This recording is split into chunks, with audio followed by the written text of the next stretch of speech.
Hello दोस्तों, मैं राहुल कुमार आप सभी का स्वागत करता हूं आपके अपने यूट्यूब चैनल सक्सेस ट्रेडिशन पे।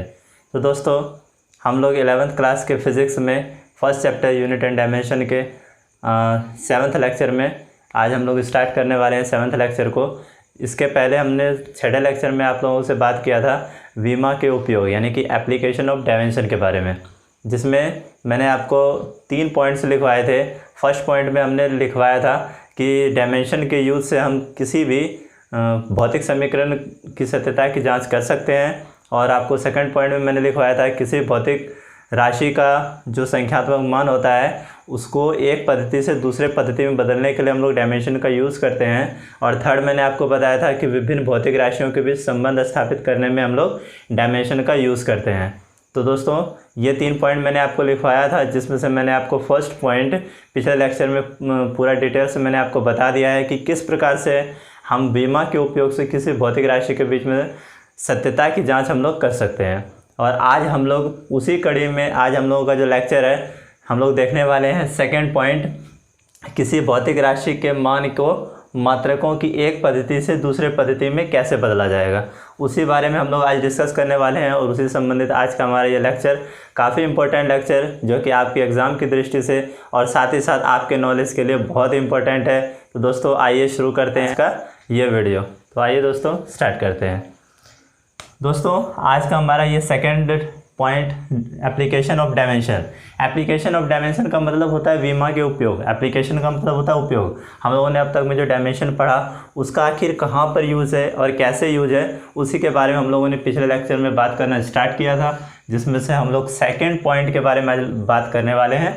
जिसमें हम लोग देखते हैं सेकेंड पॉइंट में क्या है, किसी भौतिक राशि के मान, यानी कि कोई भी भौतिक राशि है उसको जब आप मेज़र की भौतिक राशि के बारे में तो आप जानते ही हैं, उसके मान को मात्रकों की एक पद्धति से दूसरे पद्धति में बदलना। तो हम लोग देखेंगे कि आखिर किस प्रकार से मात्रकों की एक पद्धति में दूसरे पद्धति। तो दोस्तों, ये इसके बारे में तो हम लोग बात करेंगे, उससे पहले कुछ बात कर लेते हैं बेसिक। एक पद्धति से दूसरे पद्धति का क्या मतलब हुआ। मैंने आपको फर्स्ट या सेकेंड लेक्चर में जब मैंने ये स्टार्ट किया था इस चैप्टर को, उसी टाइम मैंने आपको बात किया था आपसे पद्धति के बारे में, जिसमें मैंने FPS पद्धति, CGS पद्धति, MKS पद्धति और SI यूनिट के बारे में भी मैंने आपको बताया था, SI पद्धति के बारे में बताया था। होता क्या है दोस्तों, जैसे यहाँ पे आप देख सकते हैं लिखा हुआ है 1 kg, यहाँ लिखा हुआ है 100 ग्राम, 1 मीटर, 100 सेंटीमीटर, सॉरी ये 1000 ग्राम है। तो ये जो लिखे हुए हैं दोस्तों, ये kg यहाँ हो गया देखिए ग्राम में, ये हो गया मीटर, यहाँ हो गया सेंटीमीटर में। ये एक्चुअल में ये दोनों हैं एक ही, 1 kg 1000 ग्राम और 1 मीटर 100 सेंटीमीटर, ये दोनों आपस में सेम ही है। लेकिन इनका देख लीजिए आप, ये kg में है, ये ग्राम में है, ये मीटर में, ये सेंटीमीटर में। ये जो आप परिवर्तन देख पा रहे हैं, ये मीटर वो सेंटीमीटर, तो ये एक्चुअल में मात्रक में चेंज हुआ है, जो कि ये आपका SI पद्धति में आपका ये लेंथ को मेज़र किया गया है मीटर में, और CGS पद्धति में जो लेंथ को मेज़र किया जाता है सेंटीमीटर में। इन सब के बारे में मैंने पहले भी आपसे बात कर चुके हैं हम आपसे, तो इसी के बारे में ये पद्धति इसी को कहा जाता है। ये SI पद्धति के अंतर्गत किन किन भौतिक राशियों को किन किन मात्रकों के द्वारा डिनोट किया जाता है वो मैंने आपको बताया हुआ है। CGS में तो आपको पता ही है, लेंथ को सेंटीमीटर, वेट को आप जो मास होता है मास को ग्राम में, और टाइम को सेकंड में। और इसी प्रकार से मैंने आपसे MKS और FPS पद्धति के बारे में भी डिटेल में बात किया हुआ है। अगर आपने नहीं देखा है पिछले लेक्चर को तो आप सबसे पहले उस लेक्चर को अवश्य देखें, आपको प्लेलिस्ट में मिल जाएगा। तो आइए दोस्तों, ये जो पॉइंट है इसमें यही बताया गया है कि एक पद्धति से दूसरे पद्धति, यानी कि अगर आपको कहीं पे क्वेश्चन में दिया रहेगा SI यूनिट में, आपसे मांगेगा कि बताइए इसको CGS यूनिट में इसकी वैल्यू कितनी होगी। जैसे आप देख सकते हैं 1 kg SI में अगर ये है तो CGS में देखिए 1000 ग्राम। वही आपसे पूछ सकता है MKS में बताइए, आपसे पूछ सकता है FPS में बताइए। तो दोस्तों, इस प्रकार से जैसे आप यहाँ पे देख सकते हैं SI यूनिट में आपका 1 मीटर, यहाँ पे देखते हैं 100 सेंटीमीटर है CGS में जाकर। तो ये इस तरह के जो क्वेश्चंस हैं इसमें आएंगे, आपको SI में कुछ वैल्यू दी जाएगी, उसमें आपसे पूछा जाएगा CGS में इसकी वैल्यू क्या होगी, पूछा जाएगा आपसे, कई बार CGS में दे देगा, आपसे पूछेगा SI में इसकी वैल्यू क्या होगी। तो इस प्रकार से ज़्यादा SI और CGS के से रिलेटेड ही क्वेश्चन एग्जाम्स में पूछे जाते हैं। तो लेकिन फिर भी हम सभी के बारे में डिस्कस करेंगे, इसके अलावा और भी जो पद्धतियाँ हैं उसके बारे में भी डिस्कस करेंगे। तो ठीक है, तो इसे ही कहा जाता है पद्धति। तो इसमें से कई बार आपको वैल्यू दी रहेगी, एसआई में उसको कन्वर्ट करना होगा, सीजीएस में तो कैसे करना है उसके बारे में हम लोग आज बात करेंगे। तो देखिए सबसे पहले देखिए पहला पॉइंट लिखा हुआ है किसी भौतिक राशि के संख्यात्मक मान। संख्यात्मक मान का मतलब न्यूमेरिक वैल्यू। न्यूमेरिक वैल्यू को इंग्लिश में संख्यात्मक मान कहा जाता है, को मात्रक के द्वारा सूचित किया जाता है। यानी कि इस पॉइंट से हमने क्या समझा दोस्तों, होता क्या है, अगर आप गए शॉप पे, अगर आप गए मतलब चीनी खरीदने आप गए, अगर आपने चीनी यानी शुगर आपने खरीद के ले आया और जब आप घर आए तो आपके पेरेंट्स ने आपसे पूछा कितना चीनी लाए, तो आप बोलिएगा 5। मान लीजिए आपने बोल दिया 5, ठीक है, तो आप बोल दिया अगर 5, तो वो पूछेंगे क्या 5 कितना, 5। आपने बोला कितना चीनी लाए, तो आपने कहा 5। 5 क्या इससे समझ पा रहा है कि आप 5 चीनी के 5 पीस लाए हैं? ऐसा तो नहीं है, आप कुछ लाए होंगे। जैसे कि मान लीजिए आप बोलिएगा 5 kg लाए, या फिर आप बोलिएगा कि 50 ग्राम लाए, या 500 ग्राम लाए, इस तरह से आप बोलिएगा। यानी कि आपको ये ग्राम बोलना ज़रूरी होगा, तभी आप किसी चीज़ को डिनोट कर पाएंगे। जैसे आपसे बोलेगा आप गए कुछ भी खरीदने के लिए, जैसे कुछ दर्जन में कुछ चीज़ें बिकती हैं, जैसे संतरे, बनाना, ये सभी दर्जन में बिकते हैं। अगर आपसे कहा कि आप कितने आपने बनाना लाया, तो आप बोलिएगा 1। इसका मतलब क्या हुआ, 1 नहीं, इसमें आपको बोलना होगा 1 दर्जन या फिर 6 पीस, इस प्रकार से आपको बोलना होगा। तो मैं आपको यहाँ पर यह समझाना चाह रहा हूँ कि किसी भी भौतिक राशि का जो मेज़रमेंट होता है, उसका जो संख्यात्मक मान होता है, जैसे मान लीजिए आपको चावल खरीदने गए, वहाँ पर कितना चावल खरीदा भाई, तो आप कह देंगे 20। तो 20 क्या, 20 ग्राम। या फिर आपसे बोल रहे हैं 200 क्या, ग्राम, केजी, क्विंटल, क्या है ये, तो आपको यहाँ पर बताना होगा कि हाँ ये 200 केजी है, 200 ग्राम है। तभी आप कोई भी आपकी जो बात को इजीली समझ पाएगा कि आप कितना आखिर में वो चीज़ लेके आए हैं। तो ठीक है, तो यानी कि किसी भी भौतिक राशि को जो मेज़र हम लोग करते हैं, उस टाइम उसके संख्यात्मक मान के साथ साथ मात्रक का भी होना बहुत ही आवश्यक है। तो उसी प्रकार से यहाँ पर देखिए दोस्तों, यहाँ पर लिखा हुआ है x = NU। ये आखिर है क्या दोस्तों, तो देखिए जहाँ where x = physical quantity, x कोई फिजिकल क्वांटिटी है। मान लीजिए ये मास है, मास हो सकता है, लेंथ हो सकता है, कुछ भी हो सकता है। ये फिजिकल क्वांटिटी है, भौतिक राशि है। n क्या है यहाँ पर दोस्तों, n है आपका न्यूमेरिक वैल्यू, संख्यात्मक मान। और जैसे आपको देख सकते हैं 500, 1 दर्जन देखा आपने, यहाँ पर 200 देखा, कुछ भी आप लोग एनी क्वांटिटी जो भी आप खरीद के लाते हैं उसका ये संख्यात्मक मान। और ये जो यूनिट है दोस्तों, ये काफ़ी इंपॉर्टेंट है। ये आप जो देख रहे हैं केजी, ग्राम, दर्जन, ये सभी यूनिट हैं। तो किसी भौतिक राशि को सूचित करने के लिए उसके संख्यात्मक मान के साथ साथ मात्रक का होना आवश्यक है। यही यहाँ पर ये चीज़ बताया जा रहा है कि x = NU। तो ठीक है दोस्तों, आई होप आपको समझ में आया होगा। एग्जांपल के थ्रू हम आपको यहाँ पर लिखवा देते हैं। ये जैसे आप देख सकते हैं 5 kg, ये क्या आपका न्यूमेरिक वैल्यू 5 है, और ये आपका केजी देख सकते हैं यूनिट है। यहाँ पर लिखा है 5 मीटर, ये आपका न्यूमेरिक वैल्यू हो गया, और ये जो मीटर देख रहे हैं ये लेंथ का SI यूनिट है, ये क्या है आपका यूनिट। और यहाँ पे देख सकते हैं 2R, ये 2 क्या है आपका न्यूमेरिक वैल्यू है, संख्यात्मक मान है। और ये जो आवर देख रहे हैं ये क्या है, यूनिट है, किसका, समय का, समय का मात्रक है। उसके बाद आप देख सकते हैं सेकंड पॉइंट में मैंने लिखा हुआ है किसी भी सिस्टम यानी पद्धति, सिस्टम मतलब ऐसे SI पद्धति, CGS पद्धति, MKS, FPS, कुछ भी, ये पद्धति में भौतिक राशि का न्यूमेरिक वैल्यू, NV मतलब न्यूमेरिक वैल्यू यानी कि संख्यात्मक मान, एवं मात्रक यानी यूनिट का गुणनफल कांस्टेंट रहता है, यानी कि नियत रहता है। कांस्टेंट का मतलब क्या होता है दोस्तों, पहले भी मैंने आपसे बात किया था। कांस्टेंट का मतलब ऐसा वैल्यू जो कि कभी भी चेंज ना हो। जैसे कि आपसे मैंने बात किया था पिछले ग्रेविटेशनल कांस्टेंट के बारे में, कैपिटल G के बारे में। ये जो है आपका गुरुत्वाकर्षण नियतांक, इसको बोला जाता है यूनिवर्सल ग्रेविटेशनल कांस्टेंट कहा जाता है इसको। ये इसकी जो वैल्यू होती है हमेशा कांस्टेंट रहता है, यानी कि इसका जो वैल्यू एक बार जो डिसाइड किया गया है, जो बताया गया है, वो वही है। इसका वैल्यू कभी भी चेंज नहीं होता है। इसे ही कहा जाता है कांस्टेंट, यानी जिसकी वैल्यू हमेशा नियत रहे। आपको प्लैंक्स कांस्टेंट के बारे में, H के बारे में बताया गया था, ये भी क्या है, कांस्टेंट है, यानी कि नियत है। इसकी वैल्यू कभी भी चेंज नहीं होती है। ओके, तो नियत होता है। नियत का मतलब वो कभी भी चेंज नहीं होता है। तो क्या चेंज नहीं होता है किसी भी पद्धति में। मान लीजिएगा आप SI यूनिट में गए, ठीक है, SI यूनिट में क्या बोल रहा है ये, संख्यात्मक मान और मात्रक का जो गुणनफल होता है वो हमेशा कांस्टेंट होता है। मतलब ये आपका थ्योरी है, उसमें देखते हैं हम लोग कैसे। SI पद्धति में आप देख सकते हैं 1 kg, ये जो 1 kg है दोस्तों, इसको जब आप CGS में लिखिएगा, देखिए लिखा हुआ है 1000 ग्राम। और ये दोनों आपस में इक्वल होता है। 1 मीटर आप देख सकते हैं ये आपका 100 सेंटीमीटर, ये भी आपस में इक्वल होते हैं। लेकिन अब आप देख सकते हैं इक्वल तो हैं, लेकिन ये जो आपका संख्यात्मक मान है और ये मात्रकों का, ये दोनों आपका गुणनफल है। ये गुना क्या गया, यहाँ पर भी आपका मात्रक और संख्यात्मक मान, यहाँ पर भी दोनों गुणनफल है, ये दोनों बराबर है, यानी इनका वैल्यू चेंज नहीं होता है। ठीक है, इनका वैल्यू चेंज नहीं होता है, इसीलिए इसको कहा जाता है कांस्टेंट है। लेकिन आप देख सकते हैं परिवर्तन है, इसका न्यूमेरिक वैल्यू 1 है, यहाँ पर न्यूमेरिक वैल्यू 1000 है, यहाँ का यूनिट केजी है, यहाँ का यूनिट ग्राम है, यानी कि यूनिट चेंज हो रहा है और न्यूमेरिक वैल्यू भी चेंज हो रहा है। लेकिन दोनों का जो गुणनफल है, जो कि आप प्रोडक्ट जो उसका आंसर है, रिजल्ट है जो, वो लेकिन इक्वल है। 1 kg is equals to 1000 gram, 1 metre is equals to 100 centimetre. आप तो जान ही रहे ये।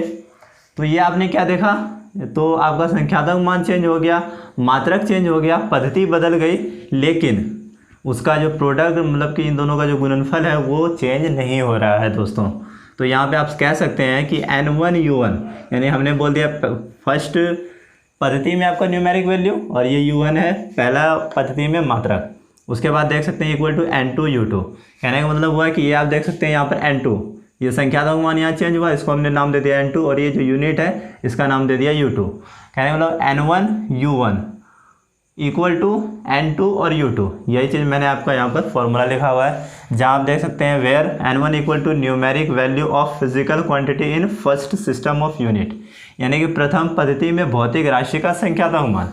N1 क्या है, तो आपका पहली जो पद्धति है उसके अंदर भौतिक राशि का संख्यात्मक मान, और आपका N2 क्या है, तो दूसरी पद्धति में भौतिक राशि का संख्यात्मक मान, और U1 क्या है, तो मात्रक है क्या, फर्स्ट सिस्टम में, और U2 क्या है, ये भी मात्रक है लेकिन ये सेकंड सिस्टम में, यानी कि सेकंड पद्धति में। तो ये आपका फॉर्मूला है, इसी के हेल्प से हम लोग ये जो आपका सेकंड पॉइंट है कि किसी भौतिक राशि के संख्यात्मक मान को एक पद्धति से दूसरे पद्धति में कन्वर्ट किया जा सकता है, तो इसी के हेल्प से करेंगे। तो ये काफ़ी इंपॉर्टेंट है, ये आप देख लीजिए VVI है, इसको आप अच्छे से समझ लीजिएगा, और अगर जो समझने में किसी तरह की परेशानी हो तो आप फिर से वीडियो को देख सकते हैं। तो ठीक है दोस्तों, इससे संबंधित हम लोग अब न्यूमेरिकल्स को देखते हैं, आखिर इसको किस प्रकार से यूज़ करना है। तो देखते हैं, ये देख सकते हैं सवाल है अब हमारा, 1 जूल को अर्ग में कन्वर्ट कीजिए, यानी अर्ग में बदलिए, क्या कि 1 जूल को अर्ग में बदलना है, तो क्या होता है। तो आइए सॉल्व करते हैं, समझते हैं कि आखिर ये कैसे होता है। तो आप देख सकते हैं ये जो जूल है दोस्तों, ये कार्य यानी कि जो वर्क होता है, वर्क का SI मात्रक, SI यूनिट, वो होता है आपका जूल। ये जो जूल देख रहे हैं ये कार्य का SI मात्रक है, और यही कार्य का CGS मात्रक जो होता है दोस्तों, CGS मात्रक होता है आपका अर्ग। ओके, यानी कि ये जो सवाल है ये क्या कहता है, आपका ये कार्य को आपका SI यूनिट में दे रखा है, उसको कन्वर्ट करने कह रहा है CGS यूनिट में। तो इसको देखेंगे कि कैसे होता है आखिर। तो चलिए देखते हैं। तो एक साइड आपको दिया हुआ है SI यूनिट, SI पद्धति दी हुई है, और सेकंड कंडीशन में आपको दिया हुआ है CGS। ठीक है, आप देख सकते हैं SI यूनिट में आपकी जो न्यूमेरिक वैल्यू है कितनी दे रखी है, 1, यानी कि N1 की वैल्यू हो गई 1। और आप देख सकते हैं अर्ग में, यानी कि इसको जब हम लोग कन्वर्ट करेंगे CGS में, जैसे आप देख सकते हैं यहाँ पे 1 kg था, कन्वर्ट किया CGS में तो 1000 हो गया। उसी प्रकार से यहाँ 1 जूल है, इसको जब अर्ग में कन्वर्ट करेंगे आखिर कितना होगा वो तो दिया हुआ है नहीं, इसका मतलब N2 की वैल्यू हमें पता नहीं है, ये हमको कैलकुलेट करनी है। उसके बाद आप देख सकते हैं U1, यानी कि पहली पद्धति में मात्रक, तो SI में मात्रक क्या दे रखा है, तो जूल, तो यहाँ पर आप लिख सकते हैं जूल। उसके बाद आप देख सकते हैं U2, यानी कि सेकेंड पद्धति में मात्रक क्या दिया हुआ है, सेकंड पद्धति में मात्रक दिया हुआ है अर्ग। चलिए हमने लिख दिया अर्ग। तो अब क्या होता है दोस्तों, एक पॉइंट मैंने आपको यहाँ पर नोट पॉइंट लिखवा रखा है, मात्रकों की पद्धति बदलने पर भौतिक राशि का विमा नहीं बदलता है। इट्स वेरी इंपॉर्टेंट पॉइंट, इसको आप जरा सा नोट कीजिएगा, ध्यान दीजिएगा कि मात्रकों का जब पद्धति को चेंज किया जाता है तो कोई भी जो भौतिक राशि है उसका विमा चेंज नहीं होता है। आपने पिछले लेक्चर्स में देखा होगा, मैंने काइनेटिक एनर्जी, गतिज ऊर्जा, पोटेंशियल एनर्जी स्थितिज ऊर्जा। इन दोनों के बारे में मैंने आपको बताया था, इन दोनों का अलग अलग फॉर्मूला था और दोनों से हम लोगों ने इन दोनों का डायमेंशन जब निकाला था तो आपने देखा था दोनों का डायमेंशन सेम आया था और साथ ही साथ वर्क जो है इसका भी डायमेंशन सेम आया था। आखिर यहाँ से आप इन दोनों से क्या समझ रहे हैं, काइनेटिक एनर्जी है या पोटेंशियल एनर्जी है तो वो एनर्जी, इसीलिए जो आपका जो भौतिक राशि वो क्या है, ऊर्जा है, एनर्जी है। तो उसको ये नहीं डिपेंड करता कि वो काइनेटिक है या फिर पोटेंशियल है, उसको कोई फर्क नहीं पड़ता है, डायमेंशन आपका दोनों का सेम आता है। उसी प्रकार से दोस्तों यहाँ पद्धति बदलेगी, लेकिन वो जो कोई भी जो भौतिक राशि है वो तो थोड़ी बदल जाएगा। यहाँ से कार्य है तो ये आपको CGS में मेज़र कीजिए या फिर आप SI में मेज़र कीजिए, MKS में किसी भी मेज़र कीजिए, वो है तो कार्य ही, तो डायमेंशन दोनों का तो कार्य का ही लिखेंगे हम लोग। तो यहाँ पे अगर हम लोग डायमेंशन लिखें फर्स्ट कंडीशन में, फर्स्ट केस में अगर डायमेंशन लिखें तो क्या होगा, कार्य का SI कार्य है तो कार्य का जो डायमेंशन होता है वो क्या होगा, आप जानते हैं कार्य W वर्क बराबर फोर्स इनटू डिस्प्लेसमेंट, यानी कि बल गुना विस्थापन। बल क्या होता है, तो बल होता है मास इनटू एक्सेलरेशन, ठीक है, द्रव्यमान गुना त्वरण। उसके बाद D तो डिस्प्लेसमेंट ये हो गया। द्रव्यमान का डायमेंशन क्या होता है m, और एक्सेलरेशन त्वरण का होता है LT-2 और डिस्प्लेसमेंट का होगा L, क्योंकि डिस्प्लेसमेंट तो विस्थापन यानी कि दूरी है तो उसका क्या हो जाएगा L।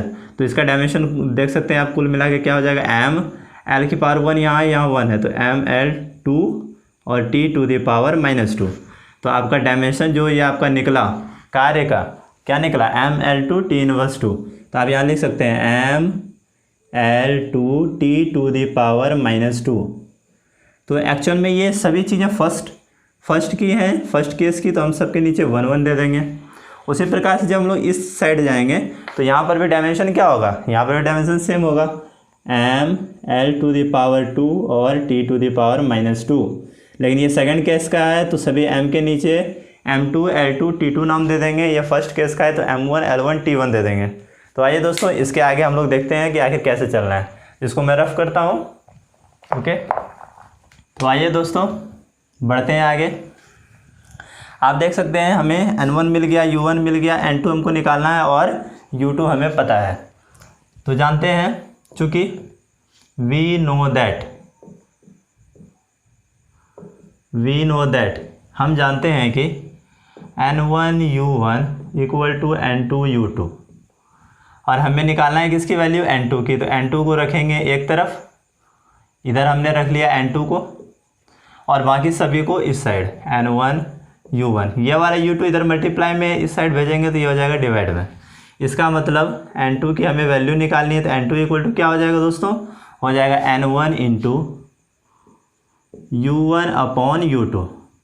ओके, अब आप देख सकते हैं N1 की वैल्यू है 1, U1 की जगह पे हम लोग डायमेंशन लिखेंगे तो डायमेंशन हो जाएगा m1 L1 T1, यहाँ 2 यहाँ -2। और उसके बाद नीचे देख सकते हैं दोस्तों, नीचे में क्या होगा, U2 का होता है m2 L2 T2 -2। ओके, उसके बाद चलिए आगे, ये 1 हो गया। इसमें आप देख सकते हैं सबको हम लोग अलग अलग कर देंगे, m1 / m2, okay, L1 / L2। चूँकि दोनों पर पावर 2 है, जैसे आप देख सकते हैं अगर a² / b² है तो आप इसे सिंपली a/b का होल स्क्वायर लिख सकते हैं। उसी प्रकार से यहाँ L1 की पावर 2 है और L2 की पावर 2 है तो L1 / L2 की पावर 2 हम लोग लिख सकते हैं। ओके, चलिए आगे बढ़िए, T1 / T2 की पावर -2, कोई दिक्कत। चलिए आप देख सकते हैं M1 मतलब क्या हुआ, फर्स्ट वाला आपका है SI यूनिट, सेकेंड वाला है आपका CGS यूनिट। तो M1 का SI यूनिट में जब लोग मेज़र करते हैं द्रव्यमान को तो किस में करते हैं, kg में, और CGS में किस में किया जाता है, ग्राम में, लिख दिया। उसके बाद आगे चलिए, L1 क्या है, लेंथ, दूरी को SI यूनिट क्या होता है, तो मीटर, CGS यूनिट क्या होता है, तो सेंटीमीटर, इसकी पावर 2। उसके बाद देखते हैं T1 क्या है, टाइम का SI यूनिट सेकेंड, और CGS का ये टाइम का CGS यूनिट ये भी होगा आपका सेकेंड। ओके, टाइम का तो हर जगह सेम ही होता है। अब आप देख सकते हैं हमें जाना किस में है, हमें चेंज करना है CGS में, हमें CGS की वैल्यू चाहिए। तो हम लोग यहाँ CGS को इसमें सबको कन्वर्ट करेंगे। आप देख सकते हैं ऊपर लिखा हुआ है kg, kg को आपको CGS में बदलना है। तो 1 kg जो होता है इसको ग्राम में कन्वर्ट करना है। तो आपको पता है कि 1 kg इक्वल टू कितना होता है ग्राम, 1000 ग्राम। तो यहाँ आप लिख सकते हैं kg के जगह लिख सकते हैं 1000 ग्राम और नीचे को ग्राम रहने दीजिए। चलिए आगे बढ़िए। ये मीटर है, इसको करना है हमें सेंटीमीटर में कन्वर्ट। ये होता है 100 सेंटीमीटर और नीचे आपका सेंटीमीटर तो है ही, पावर 2। उसके बाद ये जो सेकेंड है दोस्तों, सेकेंड ऊपर नीचे सेम है तो ये कट कर 1 हो जाएगा, 1 की पावर -2 हो जाएगा। ओके, अब आप देख सकते हैं ये ग्राम ग्राम कैंसिल, ये सेंटीमीटर कैंसिल। तो यहाँ पर हो गया आपका 1000 इंटू 100, लेकिन इसका है आपका स्क्वायर और 1 की पावर कुछ भी लिखिएगा तो होगा 1, तो इसको आप हटा सकते हैं। अब आप देख सकते हैं यहाँ पर 1000 का मतलब क्या हुआ, 10 टू द पावर 3, 3 0 है 10 टू द पावर 3। यहाँ पर आपका 100 का स्क्वायर है, 100 का मतलब होता है 2 0, स्क्वायर करिएगा 100 इंटू 100 यानी कि 4 0 आ जाएगा, इसका मतलब हो जाएगा 10 टू द पावर 4। अब आप देख सकते हैं बेस होता है सेम, आपको बताया गया है जब a to the power x into a to the power y हो, जब ये बेस सेम होता है मल्टीप्लाई करते हैं तो इसका पावर क्या हो जाता है, सिंपली पावर को जोड़ दिया जाता है, a to the power x plus y. उसी प्रकार से यहाँ पे 10 10 सेम है, मल्टीप्लाई में तो इसका पावर सिंपली क्या हो जाएगा, 3 + 4 7। और ये जो वैल्यू आप देख रहे हैं किसका निकला, ये निकला n2। तो आप देख सकते हैं n2 की वैल्यू हम लोग मेज़र कर चुके हैं। तो हमें लिखना क्या था, इसके नीचे हम लोग लिखेंगे इसलिए 1 जूल यानी कि N1U1 इक्वल टू क्या होता है N2U2।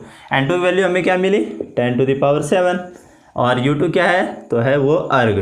तो यहाँ से हम लोग सिंपली देख सकते हैं दोस्तों, बहुत ही आसानी से हम लोगों ने निकाल लिया कि 1 जूल की वैल्यू कितनी होती है, 10 टू द पावर 7 अर्ग होता है। और ये काफ़ी इंपॉर्टेंट है, कई बार तो ऑब्जेक्टिव में डायरेक्ट पूछ लिया जाता है कि 1 जूल कितने अर्ग के बराबर होता है, तो आपको आंसर टिक करना है 10 टू द पावर 7। तो आइए दोस्तों, आई होप कि आपको ये काफ़ी हद तक समझ में आया होगा। तो आइए हम लोग एक क्वेश्चन और कर लेते हैं। थोड़ा सा वीडियो लंबा होगा दोस्तों, लेकिन फिर भी आप कोऑपरेट कीजिएगा, आप ही को समझाने के लिए मैं एक और सवाल ले रहा हूँ। ठीक है दोस्तों, आइए देखते हैं इसका अगला सवाल। तो आइए दोस्तों देखते हैं हम लोग सेकंड क्वेश्चन को। सेकंड क्वेश्चन क्या कहता है, सेकंड क्वेश्चन में है आपको 1 न्यूटन, 1 न्यूटन को डाइन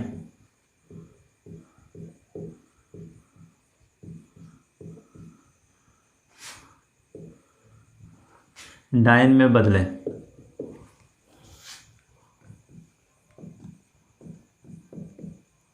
देख सकते हैं 1 न्यूटन को डाइन में बदलें। आइए दोस्तों सॉल्व करते हैं इसको। ये जो न्यूटन देख रहे हैं ना दोस्तों, ये बल का SI मात्रक है। क्या है, बल का SI मात्रक होता है न्यूटन, जिसको कि हम लोग N के द्वारा डिनोट करते हैं। ठीक है, उसके बाद बल का ये जो आप देख रहे हैं डाइन, ये बल का CGS मात्रक है। बल का CGS मात्रक क्या होता है, तो होता है डाइन। ओके, तो हम लोग देखते हैं कि आखिर ये SI को हमें CGS में जाना है SI को लेकर। तो ये बल का जो मात्रक 1 न्यूटन है वो डाइन में कितनी वैल्यू के बराबर होगी, उस चीज़ को हम लोग चेक करना है। तो आइए दोस्तों देखते हैं कैसे करना है। काफ़ी इजीली हम लोग इसको चेंज भी कर पाएंगे जिस तरह से हम लोगों ने फर्स्ट क्वेश्चन को किया। तो आइए देखते हैं फर्स्ट केस। ये फर्स्ट केस में SI में दिया हुआ है, सेकंड केस हमको जाना है CGS में। तो फर्स्ट केस SI में N1 की वैल्यू आप देख सकते हैं यहाँ दिया हुआ है 1 और N2 की वैल्यू आप देख सकते हैं। तो हमें कैलकुलेट करना है, डाइन में तो बताया नहीं कितना है, इसको हमें कैलकुलेट करना है। U1 की वैल्यू आप चेक कर सकते हैं, तो ये आपको दिया हुआ है न्यूटन। और U2 की वैल्यू देखें, U2 क्या है, तो आपका है डाइन, आपको न्यूटन से जाना है डाइन में। इसका हम लोग डायमेंशन की बात करें, फोर्स का डायमेंशन क्या होता है दोस्तों, तो आप पिछले लेक्चर में मैंने आपको बताया है मास इंटू एक्सेलरेशन। मास का होता है m, एक्सेलरेशन का होता है LT-2। तो फोर्स का डायमेंशन अगर हम लोग देखें तो MLT-2 होता है। आप यहाँ पे लिख सकते हैं MLT-2। ये फर्स्ट केस के लिए हम लोग सब में 1 दे देंगे। और सेकंड केस में हम लोग देखें डायमेंशन तो सेम ही होगा, M2 L2 T2 की पावर -2। ओके, तो आइए उसके बाद हम लोग लिखेंगे वी नो दैट क्या हम लोग जानते हैं N1 U1 equal to N2 U2। हमें वैल्यू कैलकुलेट करनी है N2 की, तो हम लोग सिंपली लिखेंगे N2 equal to N1 into U1 upon U2। तो आइए दोस्तों वैल्यू पुट करते हैं। N1 की वैल्यू आप देख सकते हैं 1 दिया हुआ है। U1 के स्थान पे हम लोग लिखेंगे M1 L1 और T1 टू दी पावर -2, और इसमें लिखेंगे M2 L2 T2 power -2। Okay, आइए इसको हम आगे देखते हैं। N2 इक्वल टू N1 की वैल्यू तो 1 है ही, और इसको हम लोग अलग अलग कर लेंगे। मास वाला M1 अपॉन M2, उसके बाद लेंथ L1 अपॉन L2, उसके बाद time T1 upon T2 T power -2। चलिए 1 से मल्टीप्लाई कीजिएगा तो वही रहेगा। तो चलिए M1 है आपका मास, और मास का SI यूनिट में क्या होता है आपका kg, और CGS यूनिट हमको SI से CGS में जाना है, SI से हमको CGS में जाना है। तो आपका फर्स्ट केस में SI है, सेकंड केस में CGS है। तो हम लोग M1 के स्थान पर ये जो आपका मास है, मास का kg होता है SI यूनिट, और M2 मतलब होता है इसका CGS लेना है, तो CGS में आपका होता है ग्राम। उसके बाद आप देख सकते हैं लेंथ आपका फर्स्ट में आपका SI में होता है मीटर, सेकंड में आपको CGS में लेना है तो आपका हो जाएगा सेंटीमीटर। उसके बाद आप देख सकते हैं टाइम का, तो आपको कुछ सोचना ही नहीं है क्योंकि दोनों का होता है सेकेंड, तो T टू द पावर -2। चलिए kg हमें जाना है कहाँ, SI से CGS में, यानी सभी चीज़ को हम लोग कन्वर्ट करेंगे किस में, CGS में। ये जो kg है, kg को CGS में यानी कि ग्राम में जाना है तो 1000 ग्राम लिखेंगे, और ग्राम का तो ग्राम नीचे है ही। उसके बाद आप देख सकते हैं ये मीटर है, मीटर को जब आप सेंटीमीटर में कन्वर्ट कीजिएगा तो 100 सेंटीमीटर, और नीचे तो सेंटीमीटर है ही, और ये सेकंड कैंसिल हो जाएगा तो इंटू 1 टू द पावर -2। उसके बाद देखिए ग्राम कैंसिल, सेंटीमीटर कैंसिल, ये हो जाएगा 1000 इंटू यहाँ हो गया 100, और इधर तो 1 है ही। चलिए ये क्या हो जाएगा 10 टू 1 2 3 4 5, ठीक है, यानी कि इसको आप सिंपली लिख सकते हैं 10 टू द पावर 5। इसलिए आप देख सकते हैं N2 की वैल्यू आपको कितनी मिल गई, 10 टू द पावर 5। तो आप कह सकते हैं, है ना, हैंस, यानी कि हैंस मतलब होता है अतः हम लोग कह सकते हैं कि 1 newton equal to 10 to the power 5, यानी N1 U1 equal to N2 U2। तो N2 की वैल्यू कितनी आई 10 टू द पावर 5, और U2 तो आपका क्या है आपका डाइन। तो इट्स वेरी इंपॉर्टेंट पॉइंट जो कि हमारे पास निकल के आया है, 1 न्यूटन बराबर 10 से पावर 5 डाइन, जो कि काफ़ी इंपॉर्टेंट है। ये भी ऑब्जेक्टिव में डायरेक्ट कई बार पूछ लिया जाता है। तो ओके दोस्तों, तो यही था हमारा एप्लीकेशन ऑफ डायमेंशन में सेकंड पॉइंट, जिसमें मैंने आपको 2 इंपॉर्टेंट न्यूमेरिकल्स भी करवा दिए, और थ्योरी को मैंने समझाने का काफ़ी अच्छे से प्रयास किया है, और आई होप कि आप लोगों को बहुत अच्छी तरह से समझ में आया होगा। अगर आपको समझ में आया है तो दोस्तों तो नीचे कमेंट करें, और इस वीडियो को लाइक करें, और अपने दोस्तों के बीच में शेयर करें, और इस वीडियो को हर उस विद्यार्थी तक, हर एक उस स्टूडेंट के पास पहुंचाएं जो किसी न किसी वजह से अपनी पढ़ाई को कंटिन्यू नहीं रख पा रहे हैं, चाहे वो लॉकडाउन की स्थिति हो, चाहे किसी प्रकार की आर्थिक स्थिति हो या पारिवारिक स्थिति हो। उन सभी स्टूडेंट तक पहुंचाएं दोस्तों, और उन सब की हेल्प करने में आप मेरा सहयोग अवश्य करें। और मैं जानता हूं कि आप ज़रूर उन सब स्टूडेंट के बारे में, जिस तरह से मैं उनका सहयोग करना चाहता हूं, उनके लिए मैं वीडियोस बनाता हूं, और उसी प्रकार से आपके लिए और उन सब के लिए, मैं सभी के लिए वीडियोस बनाता हूं। तो आप लोग भी देखें और उन सब का भी हेल्प करें, और इस वीडियो को ज़्यादा से ज़्यादा दोस्तों के बीच में शेयर करें, और इसको सब्सक्राइब करना ना भूलें दोस्तों। तो मैं इसी प्रकार से एक नई एनर्जी के साथ अगले वीडियो में आपसे मिलता हूँ, एप्लीकेशन ऑफ डायमेंशन के जो थर्ड पॉइंट है उसको लेकर, और इससे भी ज़बरदस्त मैं आपको समझाने का प्रयास करूँगा। तो अगर आपको ये हमारा प्रयास अच्छा लगा, लाइक कीजिएगा। ओके दोस्तों, मिलते हैं नेक्स्ट वीडियो में, तब तक के लिए धन्यवाद। Have a nice day.